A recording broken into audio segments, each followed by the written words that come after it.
Hello, everyone. Welcome to EUGE, an inside look at chasing a dream. I am Eugene Kenny.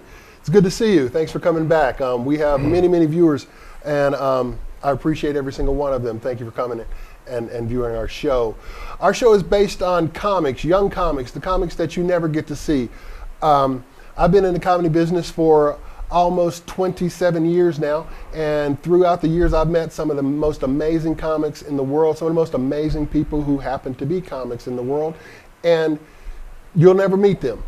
Or up until before we had our show, you never had a place where you could meet them, because I mean, a lot of comics come and go in this business. A lot of people are relevant in this business for a short period of time, but they are relevant in this business, and so we really enjoy talking to them and like bringing them to you before they get, I don't know, washed up.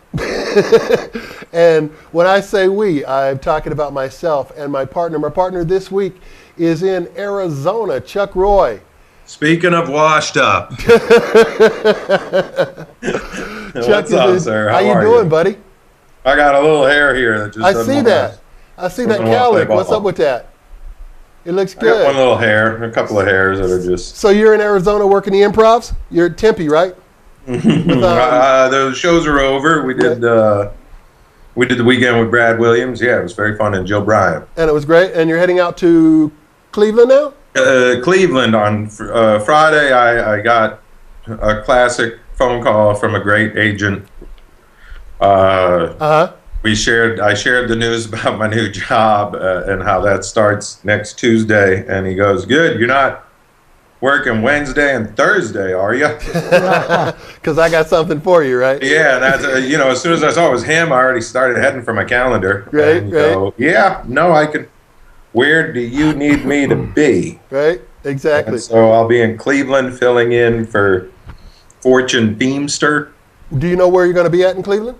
A place called Hilarities. Hilarities. It's already one show sold out and two to go. Fortune Feimster is the headliner, right. Or was. She got a role in a sitcom, so I'll fill in. Oh, right on. I love her. Fortune's very funny. Right on. Yeah. So, all right, Chuck, let's bring on our guest. Appreciate her, and then it's the gay games. Oh, in Cleveland? Are in town, so... what are gay games? Are they any different than normal games? It's like the Olympics, but for gay people. You know, the shot put starts like that. The guys catch the javelin with their mouth. I was going to say, is the javelin toss any different? Yeah. Yeah, but the wrestling is the same. And so's the lacrosse. But I got to imagine the Winter Gay Games have the best figure skating as well. I'm pretty sure. Well, so that's where we're at as far as jokes go. I would believe the Winter Gay Games would have the exact same skaters as the normal Winter Games. That's so the figure skating's got to at least be better. Right, yeah, exactly. Because we eliminate the straight people. All right, so right on, buddy. We are going to talk now. When I say that we talk to young comics, here's a young comic. Bring yourself in here, Michael. Come here, talk to me. Look at me. Turn the face this way. Me. Yeah, we got a camera that'll hit you. You sit right here. Come on. Don't be scared of me. There we go. Little nervous. He's terrified. There he is. It looks like he's terrified. How you doing, buddy? Good. How are you? It's good to see you. I'm not the one who yelled at you last time you were here. I know, Chuck. So no, you can't blame that on me. I can do that from Arizona. Yeah, no lie. That's why we Skyped him in. I love this, man. This is our second time, but our first successful time at Skyping. Yes. With First Chuck. one was not a... Very cool. Right on, man. So I guess I want to start out, man. What an amazing news about Robin Williams. Yeah, that was devastating today. I just got that from Chuck not more than, 20 minutes ago, Chuck? Yeah, it's just breaking now. Yeah, that's just... I saw it from Bradley Altum, and the news was already on. Right. 5 o'clock, I got to watch Chris Matthews, so I'm pissed at 6 to yell at the guest, right? Oh, man. But that's just incredible. Yeah. And if you know Chris Matthews' show, they don't cover celebrity stuff at all, and they they broke at like 5:20 and they haven't stopped covering it. It's a 40-minute story already on the news. It's going to be a story for a long time. I mean, that's it's phenomenal, and the way the what they're saying about how he passed is what I think obviously stuns everybody the most. Yeah, depression is rampant in this business, man. That was right away. That's what I said to my dad. It was like, comedians are sad people. Yeah, it's we hide it well, but I mean this is a lot of people in this business have some issues with depression, But well, I think it's it's something we shouldn't hide, right? And it's something we should be more open about. I think it's something they should research on. I mean, why is that? What makes the creative mind? I guess when you're not the same thing that makes you so creative is one of the same things that makes you susceptible to depression and whatnot. I agree with that. Yeah. Well, doesn't the comedy come from defense? A lot of comedy does. You're exactly right. A lot of comics use comedy as a defense mechanism, and a lot of comics use comedy as a club. So that was the way they fought off people. That was the way they got back at people that they were, so I agree with that. Comedy can be used, in a couple of different ways. And a lot of it comes from strange places and at strange times from strange people, I'm afraid to say, or I'm sorry to say. So anyway, it's very sad to hear. He's one of my heroes from Mork and Mindy days, from way back when. So wow. For when the show wasn't actually in Boulder? No, exactly. Yeah. When I was I could just imagine what Boulder was like. I was in North Carolina dreaming, man, I'd love to be in Boulder. I was excited as a kid because I actually thought the show was filmed in Boulder. Me too. So I was like, yeah. Robin Williams is in Boulder. Yeah. So that's tragic. But I used to listen to Robin Williams live at the Met. When I had my first tape player. Yes. Your first Walkman. I put that under my pillow. Right. At night, my parents wouldn't, they'd have to take it away from me, or else I was going to listen to that. Yeah. Night after night. That and Cosby himself, so. Wow. Yeah. You don't know. Of all comedians die every week, but of all the ones to do this and like that. Yeah. You never expect that. No, Right. there was no hint at all. Yeah. All right, I'm going to go to your camera, Chuck. Talk for a second while I turn Mike's light on.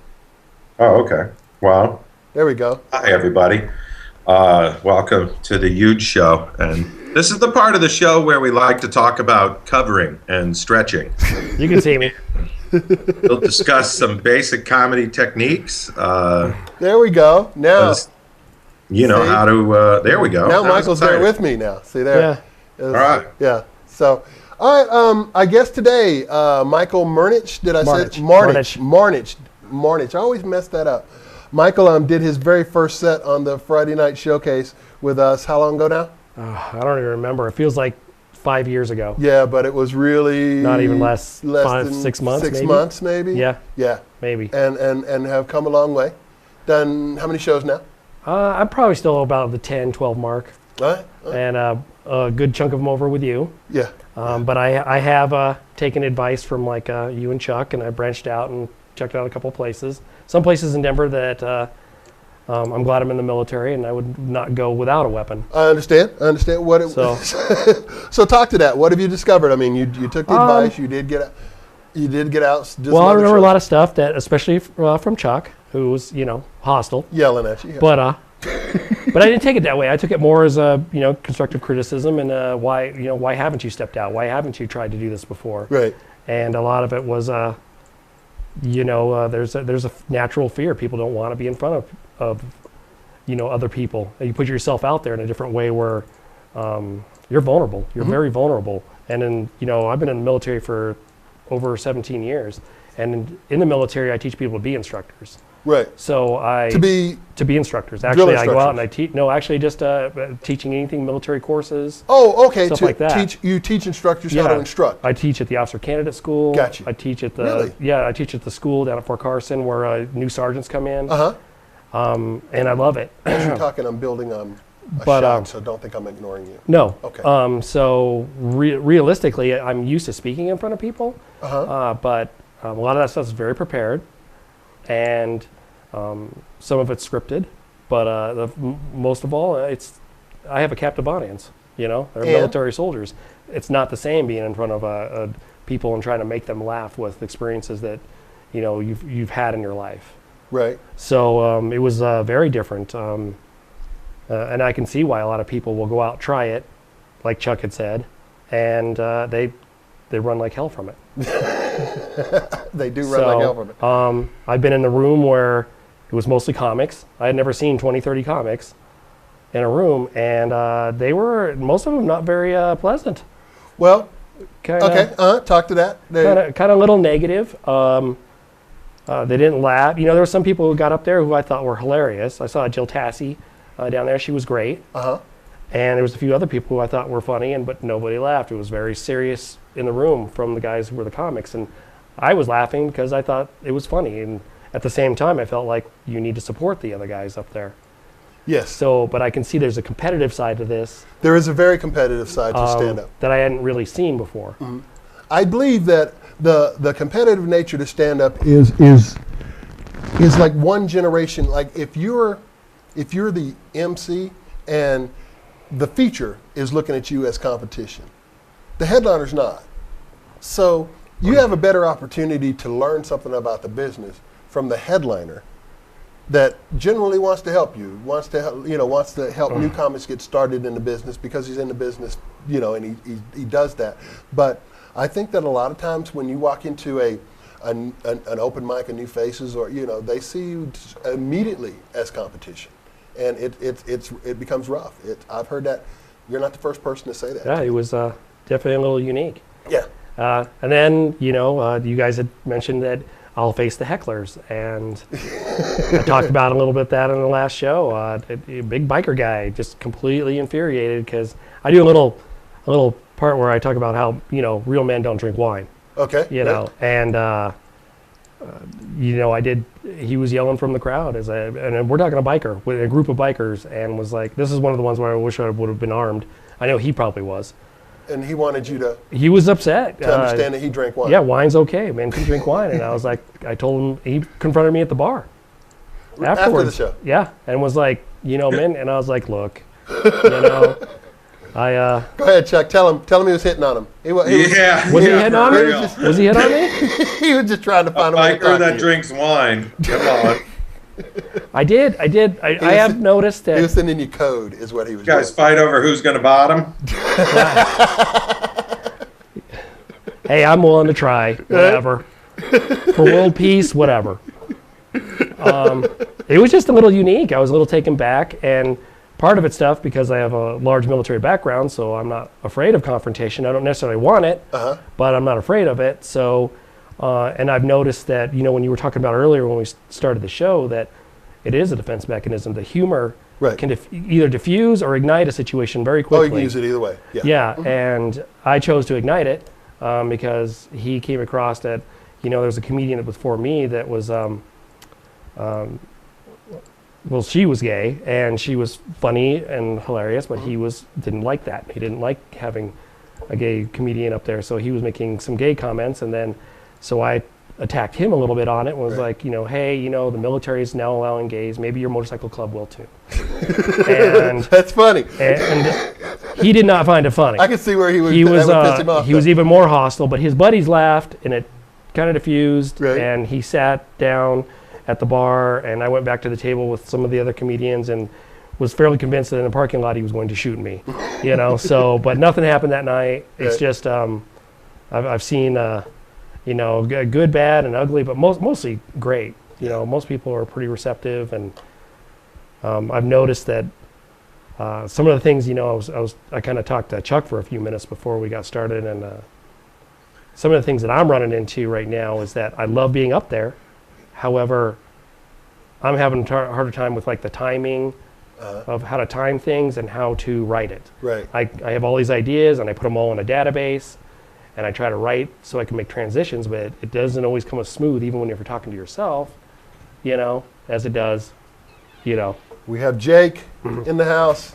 It's all right. All right, Chuck, we're gonna go to your face. You're gonna talk for a minute. We're gonna mic him up.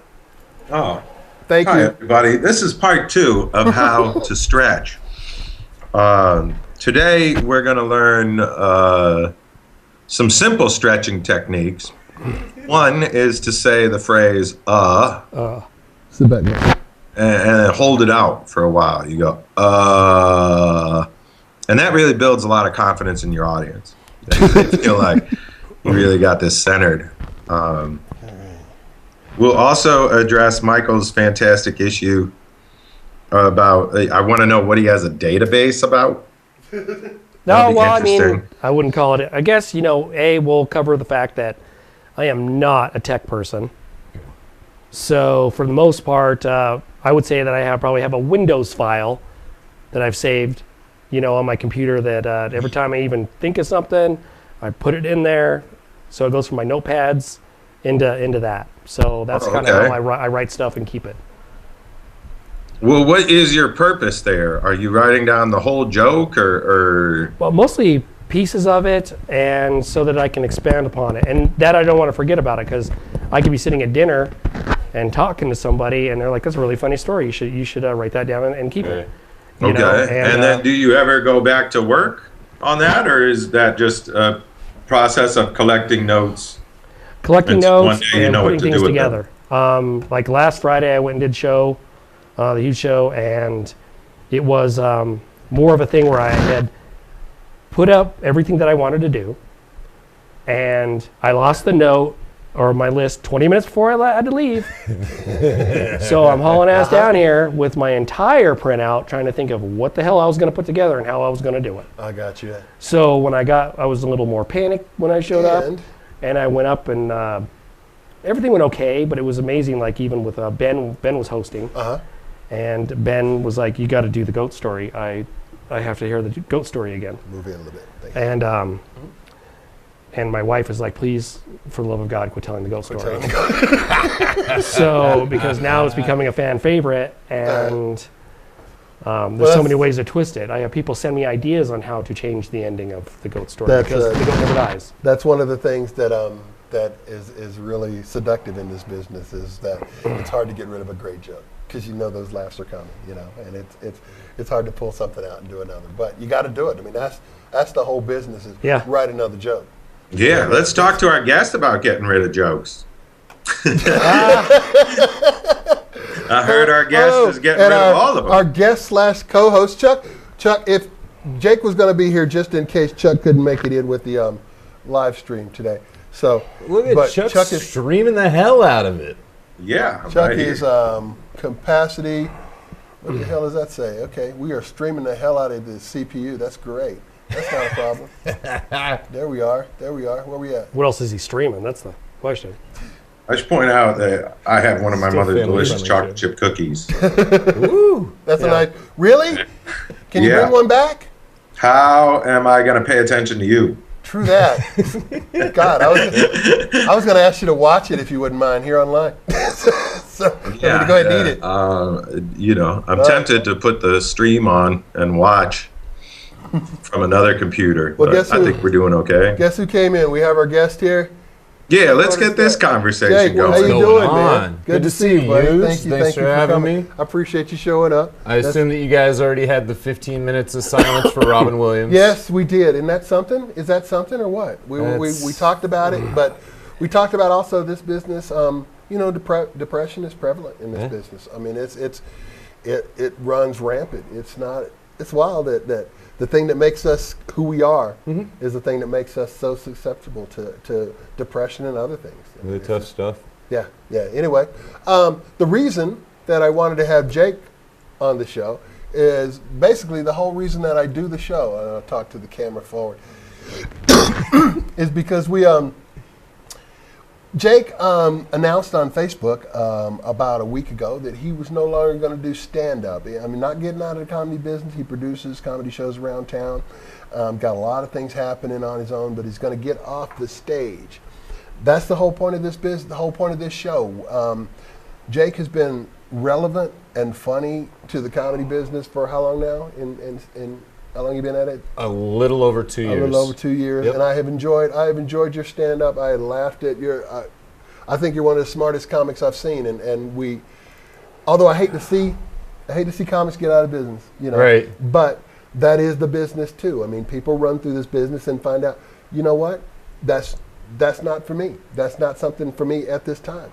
And I wanted to have you on the show to actually kind of tell the people in the audience that, this can be a try. This can be a try it. This can be, stretch your legs. Well, and I mean, I think the other good thing too is that just because you start off doing stand-up doesn't mean that that's not going to open up some really awesome opportunities for you in other areas. Exactly right. Whether, you're hosting shows, you're doing a podcast, you're doing something that's kind of stand-up adjacent, but not necessarily getting out there. Because right now with all the projects that I have going on, being able to really handle the grind of going out and hitting open mics 5 nights a week and still trying to keep all that other stuff afloat. I mean, I don't know if I could do it. And I started to see, I wasn't making any progress because I wasn't out there working material. I wasn't out there, grinding like I see so many amazing people in Denver doing. And so it's like, well, I think that it's kind of an insult to stand-up comedians if I'm going to keep, not getting out there, not putting in the effort and going, well, but I'm a stand-up though. But I also did want to tell you that, when I read your post, I read it. It was really eloquent. It was really well written. I mean, because you're a writer, I read it a couple of times, but it said that the contest had some influence on, and contests will knock you dead. Oh, those brutal ass contests. Contests mean nothing in stand-up. Right. Nothing at all. I mean, it's one night. It is one audience perception, one moment in time. Right. It's not your comedy career. I just wanted to tell you that. I mean, that's not you. I've seen you killing it. I can, if I can chime in, Chuck. When I tell people about contests, I get your point, Eugene. The contests have nothing to do with your career. But they're a pretty good comparison for what it feels like when you're up for a project. Yes. Okay. And, get hot and start auditioning for stuff over and over again. And you're going to have a 400 to, like a 0 to 400 success ratio. Right. You're going to want to try to win the contest like 400 times, and then you're not going to win 400 times. How many comics did they have? 160 comics this year? Yeah. All I can say is between Will and Grace and Third Rock from the Sun, we're 350 to 400 big fat no's. Right. I was up for Dude, Where's My Car? I was up for, yet another movie. And Oh, I love there was one time I was told I got a movie and then didn't get it. Right. So that shit hurts. And if it's killing you now, the contest level, man, it's only going to get harder when you're up for bigger projects. So, if it's signaling to you now to get out, hear the news and be okay with it. I think it sounds like you are. I think that's the point I was trying to make, is that be okay with it. You can get out of this business, and it's anyway. It's always going to be there. If I want to come back, stages aren't going to shut down. There's not going to be, mics aren't closing down because Jake Browne's not telling jokes anymore. But, I do have a lot of opportunities right now where the iron is hot. Right. I'm working on, I got my own show optioned. We're about to start filming that pretty soon. Gotcha. So, there's some other areas where I'm going to be able to be funny. And you're doing the comics. What's the name of your show? Comics Against Civility has been really good to us lately. I heard great news about that. I heard great talk about that. Yeah, we're just about to have our second finals. We have a great lineup. Things are good. Right, exactly. And sometimes you can take a negative experience like, the pain of just that gut punch and not advancing in the contest and really use that to reframe a lot of other things that you have going well for you, where I have doors opening instead of shutting. Yeah, me personally, anybody that can do a Dungeons and Dragons joke, I'm all on board with that, buddy. That's me. You hit me right in the heart with that one. I don't think he was joking. What happened there, Jake? Walk us through. Tell the people who don't know what the contest is, what that means, and how you got signed up for that. So basically, it's a contest where there's 12 comedians every week. They show up, they're telling jokes, and 3 people advance. 1 person gets a wild card spot. I hadn't been doing any stages really. At the local room here in town. Yeah. The local professional club. Local pro club. And so the idea is that you advance on. If you win the whole thing, you get a little bit of cash, but you really get the prestige of being, the new faces winner. Right. And a lot of really talented people in this town have won that contest. Right. So it's something a lot of people do, and a lot of really funny people have never won or advanced in, and took the time to message me about that. But you get 5 minutes of stage time. I had 3 minutes that I had really worked out well. It's material that I was very familiar with, and then 2 minutes of stuff that was pretty new. And I should have known better. The 3 minutes killed, and then those 2, it was like, holy! Somebody just pumped the brakes. Right. Like, it was weird. And so it was like, and I talked with, the guy who coordinates the contest, and he was, super understanding. He had seen my post and wanted to, kind of put his arm around me and just said, you know what, you didn't write a good set for the contest. Right. You've got jokes that would have done much better in a contest, and I didn't do those. I got you. And so, but for me, it was just like, well, I'm not working at it. And if, you gotta, at least, I'm only 2 years in, so it's like if I'm already right now going, well, when am I going to find the time to hit, 3 mics, let alone 5? It's not, it was discouraged. So at your level, what do you think the work is someone should put in every week? I see What's a typical work week like for a comic who's been doing it 2 years? So, when I was hitting it at the most, it was 4 to 5 nights a week. On Tuesday or Wednesday nights, I could hit 3 mics in a night. Sunday night, you can hit 2. Really, you've got Friday and Saturday off because most people are, running shows. Right. There's showcases, things going on. But yeah, if you're not, Monday through Thursday, Friday night early in Denver, you can hit 3 Kings, and then going and hitting at least a couple on Sunday. And for the most We part, got a little technical there. By mics, by mics, you mean open mics? Open mic comedy where you're telling Okay. jokes to, 10, 20 comedians, not really. Right. It's not a crowd that's coming I see like you. to take the wonky words and break them down for people. Yeah. Like, I recommended this show to a little lady here in Tempe. After the show, she said she wanted to try comedy, and I said, just watch EUGE. We try to talk about it, for people who are brand new. So you signed up for open mics. You said you were doing them 4 or 5 nights a week. Michael, I want to know, are you on a pace like that? Not even close. Mine's more, I'm still active military, so I don't have near the time to sit there and put in there. And honestly, when I was, I was probably doing about 3 nights a week. And that's when I started noticing that the wife was getting a little displeased, supportive, but not displeased. When she says things like, maybe the desert is calling you.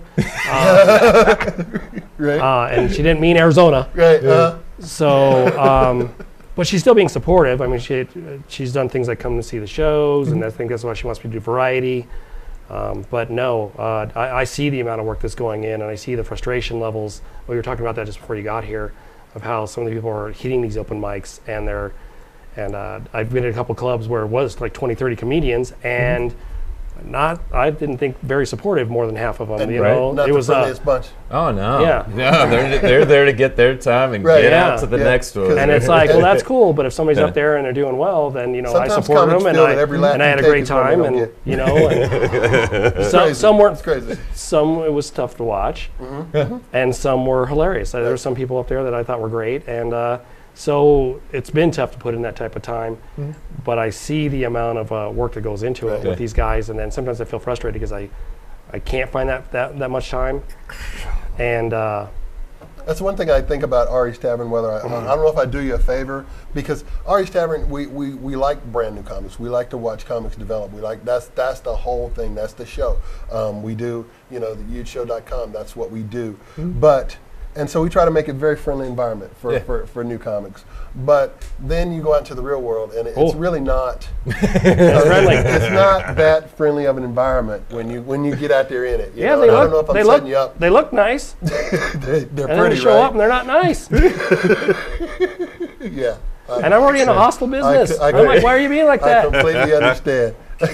Well, And what then I does run it across- take to be a working comic versus a hobby comic, and can we say something that makes it okay for the hobby comic to decide they want to stick around? You know, I think it's okay for someone to hit an open mic, you know, at a sporadic pace and want to keep telling jokes. I don't expect everybody in open mic to be a pro.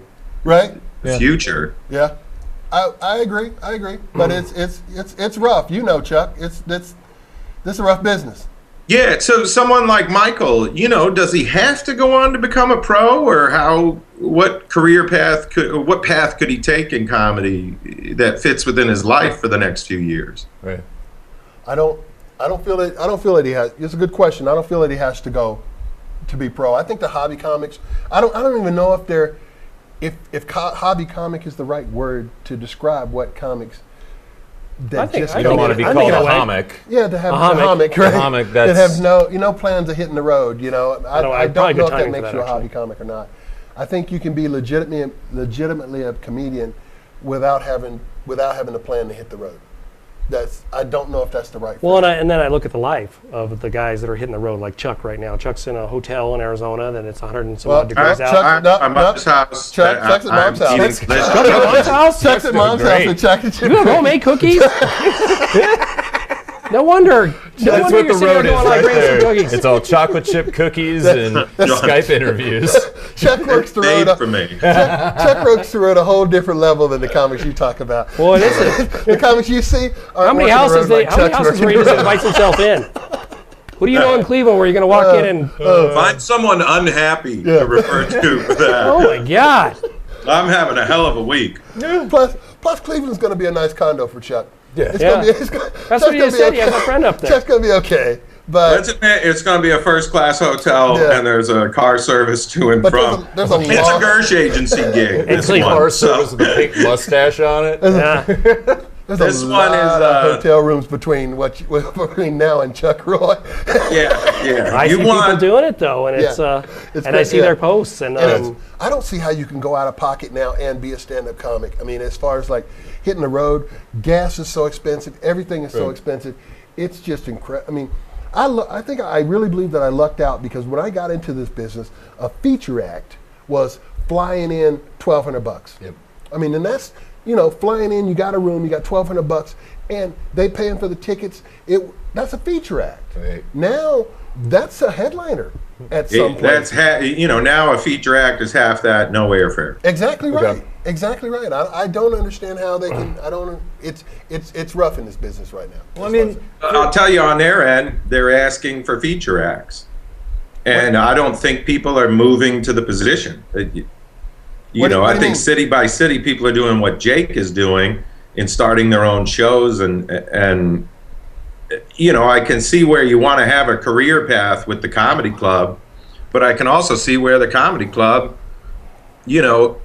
isn't offering you a career path. There's no money to be made working at the comedy club. Correct. And for me, I just had a different goal in comedy, which was not necessarily, I need to be out there and be a touring road guy, because that would mess up a lot of other. This is a PG Sometimes show. you can't hit the road. It would have messed up a lot of other opportunities that I had, but I can still make opportunities for myself and support amazing comedians here locally. Right. Doing what I do. Right.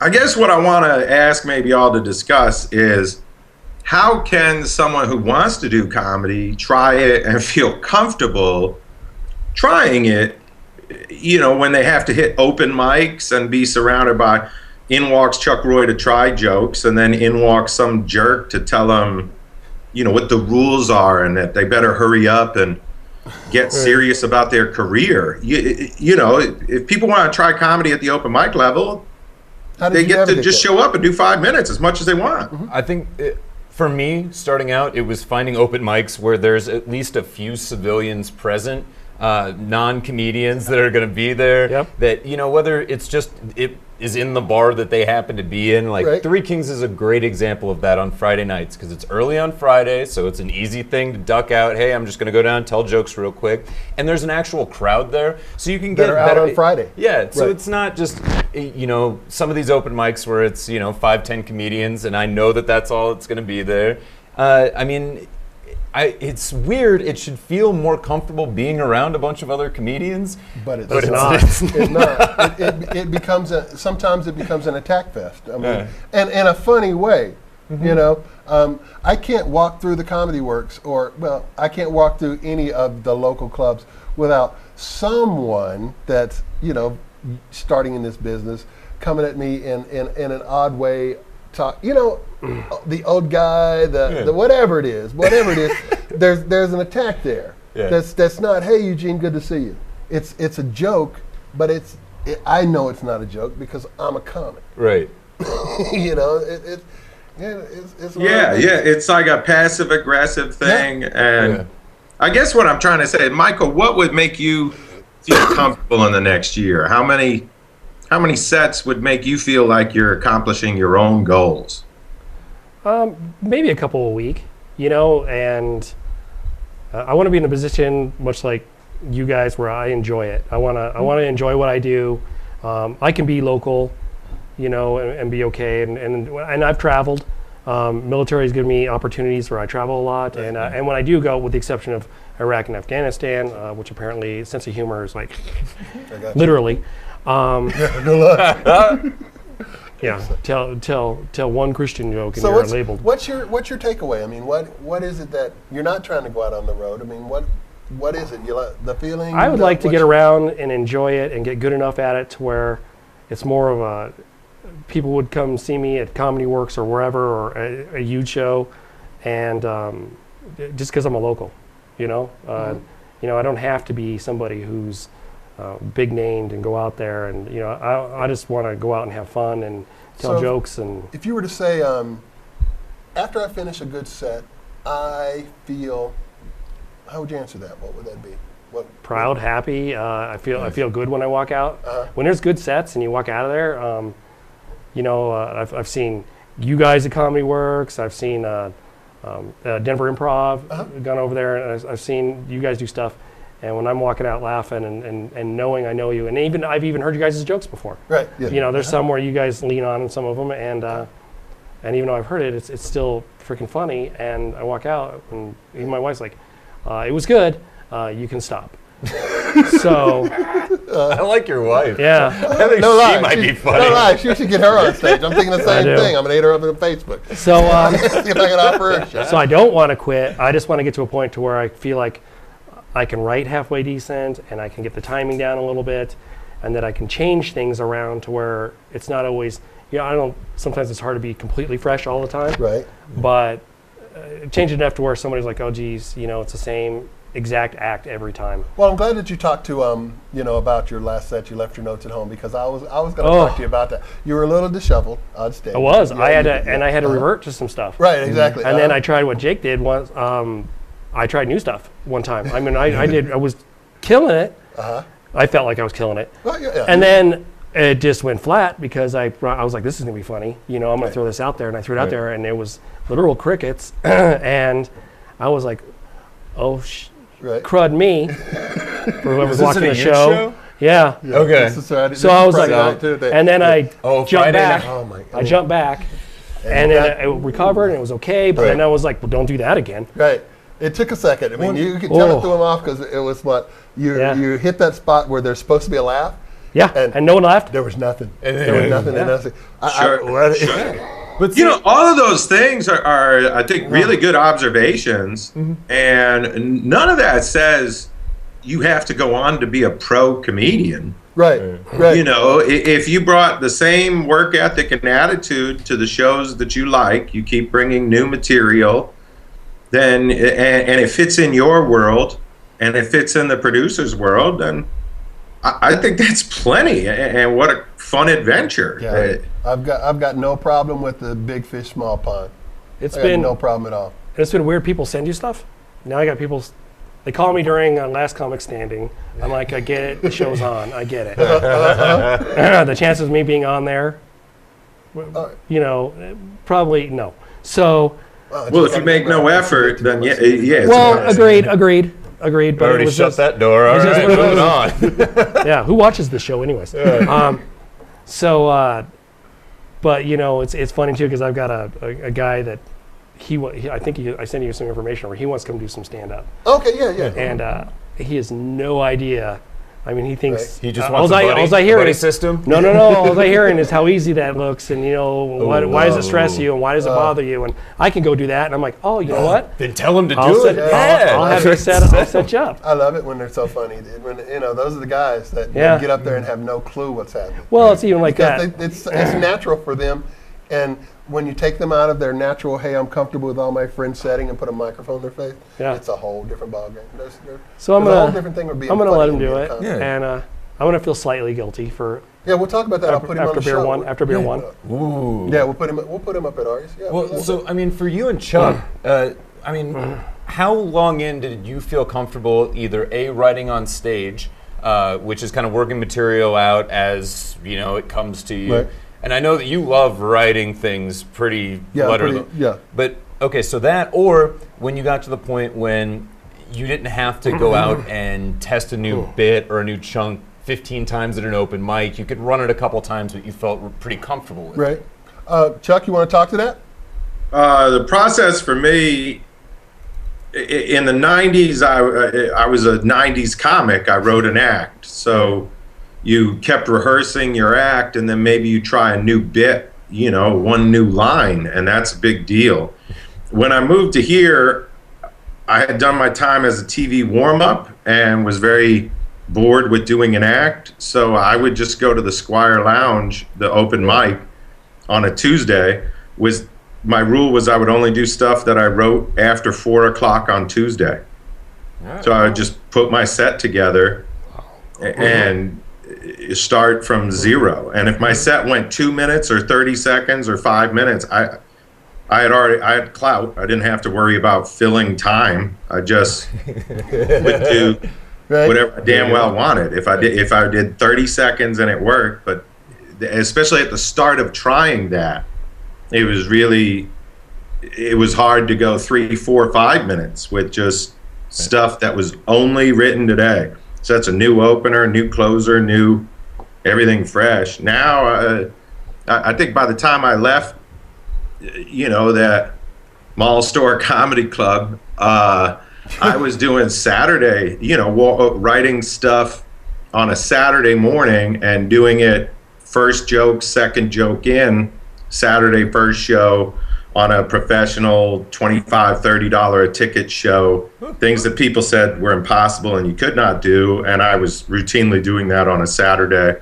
There was no interest in it wasn't going to be worth my time to do a prepared routine because I already knew them. I knew them all. So, I think you can get to all sorts of different skills and skill sets in comedy. And that, just to go back to say someone like Michael, who might be exploring this, then you just work on the skills you like, work at the places you like. If you find it's not going to be a career, but it fits in well with certain nights of your marriage, and then you go, okay, communicate to the world, this is when and how I'm going to do stand-up.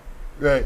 And you'll just find that at parties, half of my family has no clue what it is I do. They just can't get it. And so I got to assume there's people in Robin Williams' family who are like, we just don't get what it does. So when you say you're a comedian, it brings on all this, at a party, they want you to be on TV the next day. And I think that troubles a lot of people who are brand new or maybe experimenting like Michael and trying to find their role. You go, it's okay to just walk into shows and do the set. Every time Eugene invites you. Eugene's an adult. He damn well knows if he wants to put you on his show, he can. And as long as you fulfill the job, right, and you keep getting the booking, and as long as it keeps filling you in artistically, you can keep going. It's and I took the I'm sorry to interrupt you there, Chuck. Yeah. I took almost the exact opposite path than Chuck. Chuck was doing the warm-up act, which is improv, which is basically you got to be on your feet and you got to relate to a person from Hoboken, you got to relate to a couple from North Carolina, and you got to relate to people from China, and you got to warm them all up. I hit the road. I was doing probably 43, 44 weeks a year at the height, of the comedy thing, and it was pretty much the same act. I would put in the middle of my show is when I would try new stuff. I would put something in, and if it worked, I would expand on that. And if it came to be a big enough chunk, I would put it in my show, and something else would fall. But I was just the opposite. I mean, I really never got comfortable winging it. Okay. I'm still now. I'm better at it, and only because I've been working with Chuck. That's the only reason I'm better at it now is because Chuck forces you. Yeah, he to does. do that. I've seen him do it to people. You pretty much got to learn to wing it or not do his shows. And so I'm learning to wing it. But to answer your question, that was me. I was never good at. I was never one of the winger guys that Chuck is. Well, I'll tell you, when it comes to say the Dirty Christmas show, that's where you've embraced. I know I can get my balls busted, but it's. The audience is the one saying you got to have fresh new material. It's not. I'm just reporting the news. Right. But when I moved to town, there were a lot of people upset with the news, and I would do things like my Dirty Christmas show, and we'd be sold out, and we'd do the show. It's a nice time, but after the show, my friends and peers would be like, "Hey, how come so-and-so wasn't dirty about Christmas at all?" And it took me a long time to kind of push the cast to be like, I'm booking you on a dirty Christmas show. You cannot expect the audience to enjoy your sweet little routine about barbecues and raking the lawn. It's you have to do. We said it's a dirty Christmas show, so come in here and talk about your dick and Santa Claus. Put Santa Claus and Dick together. I understand. Yeah, and so you were definitely one of the first people to embrace, so many people were so married to the fact that they had to do 10 minutes too and rip it. And I was like, Eugene, how about if you just come out, you came up with the idea to do the 'Twas the Night Before Christmas. And I was like, that's enough. You come out, you read the story. I don't care if it lasts 3 minutes, 8 minutes, or 4. It rips and people love it. It's a one night only show. They can see you do your routine when you headline. Right. And I found I can hear yourself giving yourself a hard time, but I think you really embraced some of the challenges, and it certainly rose to meet them. People love every year you write a new People love Dirty the poem. Christmas show. I keep getting requests for a new poem. They actually want me to. I got a request last week on Facebook. A lady said, "I wish that you had recorded them so that they could have them on."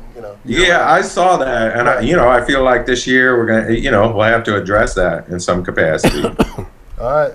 I don't know, man. It's. I don't know. I love the fact that only the people that are at the show get to know the poem. Wait, I don't know. I mean, so you're not going to put out a mixtape? No, I don't know. I just love the fact that they're sold out shows. There are 3 or 4 of them in a row, so that's probably 500 people or so total, and that's it. Nobody else. And that's your little secret. That's with the them? conversation between if those 500 people know the conversation, and if you tell them about Santa's Kwanzaa, Santa's only black elf. Only 500 people in the city know what they're talking about. Yeah. And I think Eugene and I have a lot of similar values when it comes to stuff like that. We're paired up well together. Yes. I think I lucked out too, Chuck, when I first got to town because I hadn't been here in town to see all the struggles and how many people really didn't want to get on board with your show. Yeah. The stand-up comedy battles were an absolute battle. Yeah, I heard. God forbid you assign a comedian a writing topic. It's just, I'll say it's laziness. People wanted to walk in and be a big star because they could rip it at that little comedy club. Right. That's, so famous for, a melted butter of laughter. Frankly, new talents and amateurs can in 3 minutes at the Comedy Works, put on a set that makes them look like rock stars. And the habit when I got here is there were so many people so loaded with their ego from, I get laid after the Comedy Works with the same exact 10 minutes. Some of them would wear the same exact wardrobe. Right. Every time I'd fly in to see them, in the 3 years I was investigating moving here. And then when I got here, I'm like, how about just writing some new jokes? And they'd lose their shit. Yeah. And I get it. Sorry I took away your secret formula to get laid. But, tough luck. The audience would like to see you do something other than your brilliant, similar routine over and over again. So note to self, I got to change my outfit. Oh yeah, do not. Saying. And buy. That's why I own 1,000 jackets. You got to rotate them out. You got to rotate them out for sure. Chuck. Yeah. We got your set in Arizona here on tape. Let's watch a little bit of it. Okay. Yeah. Hold on just a second here. Let me hit the play. That looks like a plate of tacos over there. Now I hope the volume on this is going to be okay. Yeah, that's good. Everybody. I mean, it was just one text message. I don't know why she's got to bring it up to you all. Right? It is a happy and healthy penis. Did you get that one? All right. Well, how you doing? We'll start with some high fives. You look wicked pissed. That's awesome. Now we know who to make fun of, right? You guys are in the easy seat. There's this. God, I miss seeing you on stage, Chuck. Well, I don't miss the money. I understand completely. That's just my personal. Yeah, I don't miss the shit dollars. When we're going to sell these bear t-shirts? Okay. What are you fucking dumb?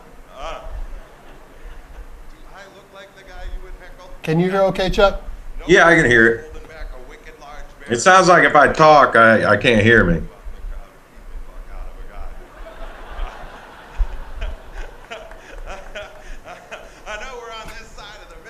Chuck's I love that laugh, God. And just because I live in Colorado and like to smoke a lot of weed doesn't mean I don't like to fucking fight too. That's kind of why I have to smoke the weed, But I don't just kill a fucking guy. But he says, show us your nipple. Why look at my nipple when I'll show you my cock? I'm really proud of my jokes, Eugene. You should be. I mean, I walked out and people yelled stuff, so I responded. Yeah, I heard that. They don't know. I told them. I know. They knew after. I'll explain the haircut. Is that what you need out of me? I get it. It's Arizona. You judge. No, that's awesome. I think I read that in the Bible. Thou shalt not judge unless you live in Arizona.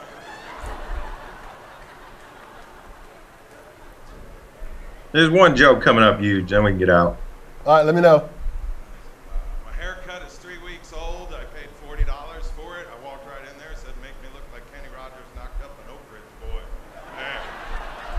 That right there is haircut gold. Hey, Haircut gold.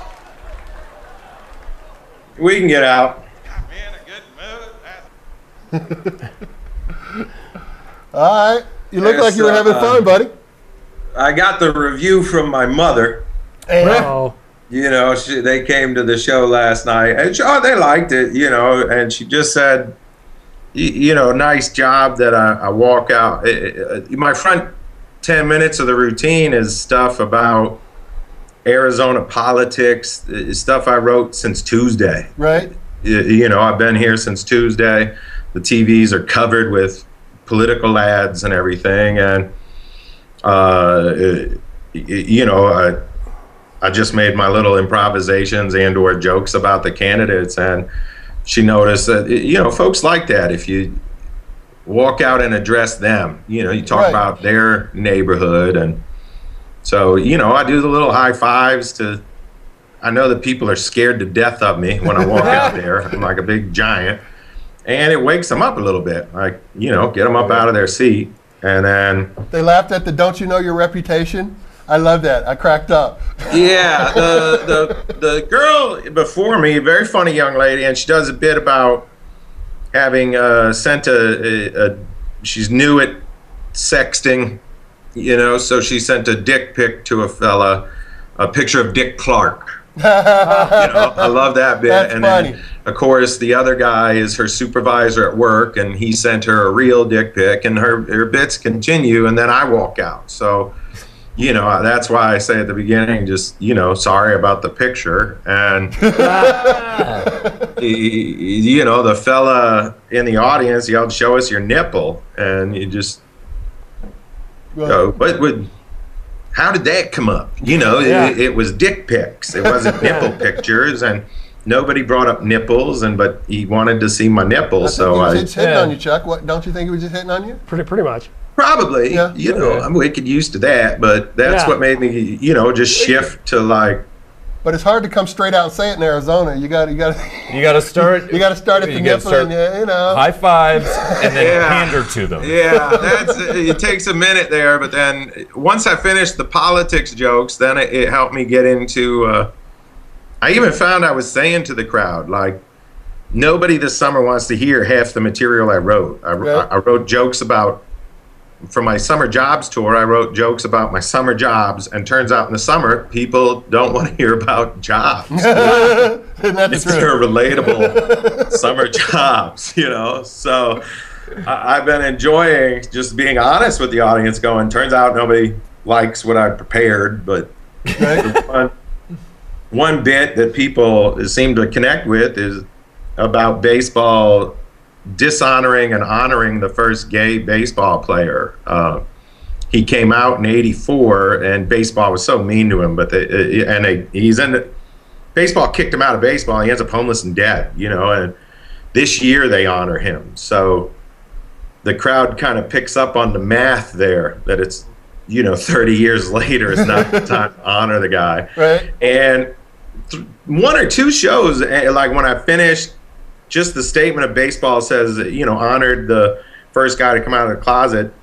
One or two shows, people clapped, and so that was a big sign of change. Yes. But for most of the shows, there was no reaction. I went, way to go, Arizona. Way to prove. Get it. Way to be there for yourself. And, again, I don't know if it's the audience. Is it my fault in prompting? Did I not? It's a brand new bit, so was I not setting it up right or staging it right? Each show it continued to get laughs, and a lot of the times afterwards people would mention it to me, it's nice to see somebody pro-gay. Is it in the set that you posted on YouTube today? Yeah, it's Okay. I think 3 minutes after where you're at. I'm noticing that what little Chuck Roy would have done in '92, with my set list. I had a set list for that performance, but whereas in '92, 18 jokes down my set list would have been 4 minutes in. In 2004, 2 jokes down my set list is 10 minutes in. I got you. I just improvise a lot more, and I take my time. I'm not in a rush. I don't know if I head past the East Coast, if I got to do something to pick up my pace.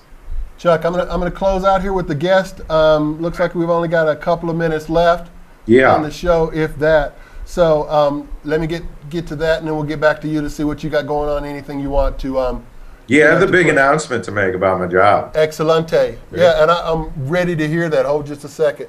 All right. Michael, first of all, thank you so much for being on the show. Really, really appreciate it. And thanks for doing the showcases, man. Seriously. We love watching you develop, and we love for you to come here and share what you've learned with us, and what it's like to really become a comic, to really try to be at this business. Thank you so much for doing that. So I just want to tell you that. So, you got anything you're pushing? You got anything coming up? Local shows? Anything? Well, here on Friday. Right. You're going to be at Martich Tavern Friday night. Because Ben and Nicole are a couple. And Nicole found out I was doing a show with Ben and got upset. So I don't understand the dynamics of the comic hosts. I did hear from my host. Nicole is the host, and she said that got to put you on the show. I said, hey, you're running the show. Yeah, if you want him on, he's on. I just haven't risk if the goat joke comes out again, I might get killed. Go do the goat joke. And then I just want to say one other thing. I'd like to see you perform once in a while, even if you're kind of stepping back. I still have one more date. One more date. Really? Where is it? Tell me about it. Voodoo Comedy. Bradley Haltom's The Other Side podcast. I'm doing his live show That's and live, the panel there. So that was my last obligation on the slate before I take my hiatus. Nice. However brief or long it may be. All right. Well, Are you calling it a hiatus? Is that what you're saying? I'm saying I'm leaving the door open. Good. I mean, there's always an opportunity, right? good.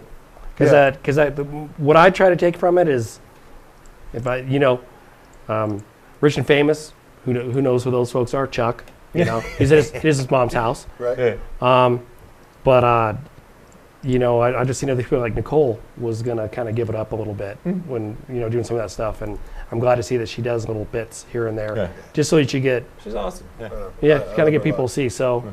And you, what are you pushing, Jake? Twitter, fake Jake Browne, Facebook.com/Jake Browne. You can find Comics Against Civility. We're also doing Whiskey and Cigarettes podcast is almost back from our winter break. Right. And my company Hempbox. And check me out on The Cannabist and the Denver Post. And stay tuned for news about my show. You blog for The Cannabist. Blog for The Cannabist, Denver And Post, marijuana. tell the people about Hempbox. And Hempbox is a subscription box. We send you cool hemp gift products every month. It's usually 5 to 6 different things. It's totally legal in all 50 states. So if you want to send somebody a little Colorado care package, it won't get them high, but it's a lot of really cool products. Is it only from Colorado hemp? No, all over. Okay. U.S., nationwide, Canada, and we're working with some companies abroad. So that's hempbox. Hempbox.com. Hempbox.com, right. All right, very, very cool. Yeah. Chuck, Yeah. how are you, buddy? Let's hear I got it. Is that Judy?